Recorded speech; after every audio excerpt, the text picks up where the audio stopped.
Tervetuloa papin hetkeen. Minä olen pastori Vesa Joli. Luen tänään apokryfisia, eli kätkettyjä kirjoituksia.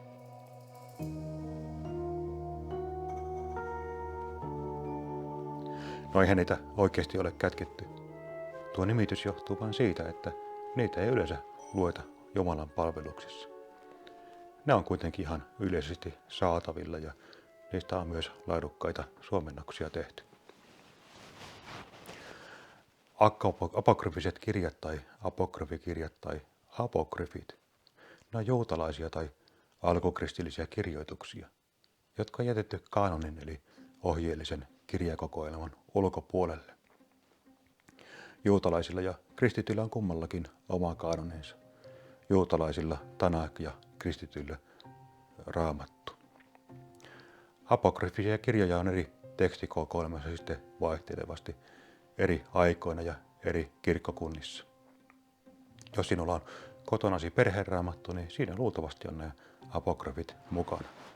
Minulla on tässä tämmöinen työnantajani omistava pieni raamattu, jossa ne apokryfit ovat mukana. Juutalaisuudessa apokryfeja ovat kaikki kirjat, jotka eivät kuulu Tanakkiin. Kristinuskon apokryfeista puhuttaessa on tehtävä selvä ero vanhan ja uuden testamentin apokryfien välille. Vanhan testamentin apokryfit eli niin sanotut deuterokanoniset kirjat, ne ovat osa Raamattua. Niitä ei kuitenkaan erityisesti protestanttien piirissä ole yleensä pidetty ihan muun Raamatun veroisina. Sen sijaan Uuden testamentin apokryfeille ei ole milloinkaan ollut sellaista laajasti tunnustettua asemaa kristinuskon piirissä. Uuden testamentin apokryfit ovat syntytapansa puolesta sellaisia, että niillä ei ole suoraa yhteyttä apostoleihin.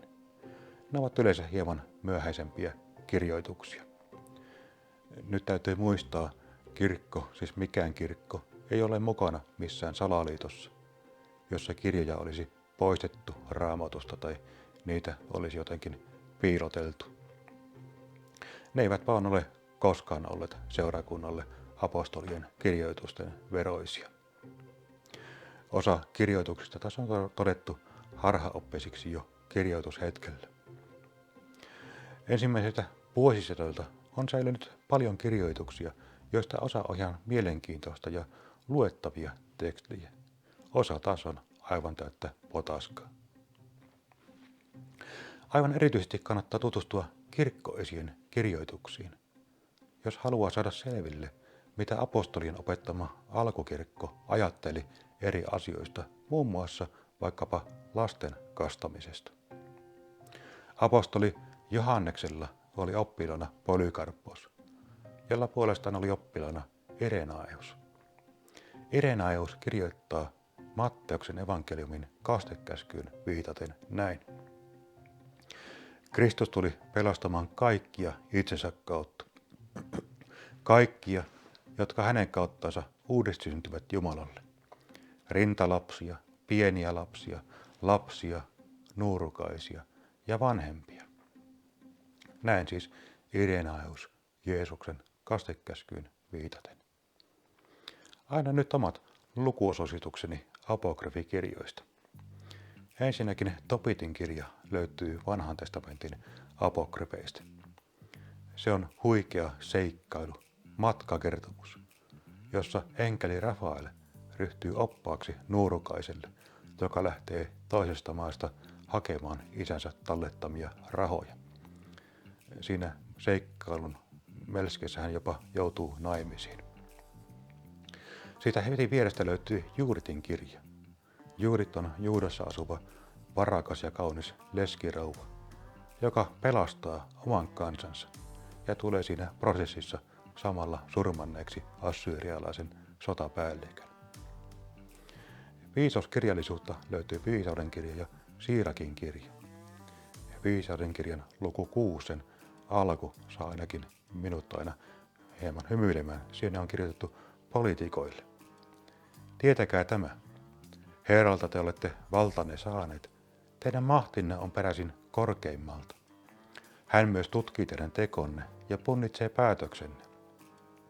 Hän saa kyllä selville, jos te, hänen valtakuntansa palvelijat, ette ole tuominneet oikein, ette noudattaneet lakia, ettekä toimineet Jumalan tahdon mukaan. Äkkiarvaamatta hän seisoo edessänne ja kauhu valtaa teidät, sillä kansojen käskijät joutuvat vääjäämättä tuomiolle. Vähäosaisia odottaa anteeksianto ja armo, mutta mahtavat viedään mahtavimman eteen. Apostolisilta isiltä on hiljattain tullut uusi käännös. Tässä pari vuotta sitten ne suomennettiin uudestaan. Minäkin olen tuon kirjan ostanut, mutta nyt en sitä sitten mistään löytänyt. Eli jos katsot tätä ja tunnet piston sydämessäsi, olet lainannut minulta apostoliset isät, niin olisitko ystävällinen ja palauttaisit tuon kirjan. Ja sitten Heenokin kirja. Heenokin kirjasta on Uudessa testamentissa yli 80 lainausta, ja tämä on kai näistä kirjoista ainoa, joka on aidosti ollut kadoksissa 2000 vuotta ja sitten on jälleen löytynyt. Siitäkin on tehty suomennos ilmeisesti englanninkielinen kautta tosin. Se kertoo monista mielenkiintoisista asioista, muun muassa enkelien lankeemus kerrotaan siinä hieman tarkemmin kuin Raamatusta. Tuo Heenokin kirja on luettavissa tämmöiseltä nettisivulta kuin www.apokryfikirjat.com.